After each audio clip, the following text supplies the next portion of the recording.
అందరికీ నమస్కారం అండి. ఈ మిరప పంటలో మనకు వైరస్ సమస్యతో చాలామంది రైతులైతే బాధపడుతుంటారు.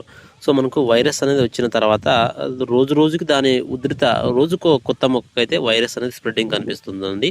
సో, ఈ వైరస్ సమస్య వచ్చినప్పుడు మనం వాడుకోవాల్సింది ఏంటంటే బిఎన్ క్రాప్ సైన్స్ వాళ్ళది వైపరు, ఆర్గానికా.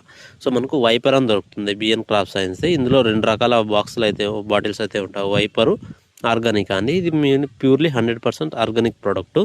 సో, దీన్ని స్ప్రే చేయడం వల్ల మనకు ఈ మిరప పంటలో ఈ వైరస్ సమస్య వచ్చిన మొక్క నుండి వేరే కొత్త మొక్కకు రానట్టుగా అరికట్టే విధంగా అయితే చాలా ఎక్సలెంట్‌గా అయితే పనిచేయడం జరుగుతుంది. ఈ వైపరు ఆర్గానిక్ అనే మందైతే. సో, ఒకసారి దీన్ని వాడుకోండి. మీకు వైరస్ వచ్చిన మొక్క నుండి కొత్త మొక్కకు వైరస్ అనేది రాకుండా అరికట్టే విధంగా అయితే ఇది చాలా ఎక్సలెంట్‌గా అయితే అరికట్టడం జరుగుతుంది. ఈ 250 ఎంఎల్ బాటిల్స్ అయితే ఉంటాయి మనకు. దీన్నైతే మనం మిరప పంటలో పంట కాలంలో ఎప్పుడైనా స్ప్రే చేసుకోవచ్చు.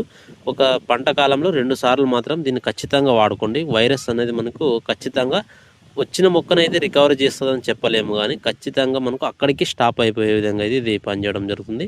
సో, వైపరు ఆర్గానిక్ అనేది ఒకసారి వాడి చూడండి. వైరస్ సమస్యతో బాధపడుతున్న వాళ్ళు చాలా మంచి రిజల్ట్ అయితే ఉంటుంది. ఇందులో వైపర్లో 2 రకాల బాటిల్స్ అయితే ఉంటాయి. సో, మనకు బెస్ట్ రిజల్ట్ అయితే వచ్చే అవకాశం ఉంటుంది. వీడియోని చూస్తున్నా లైక్ చేయండి, సబ్స్క్రైబ్ చేసుకోండి, ఫాలో చేయండి. Thank you for watching.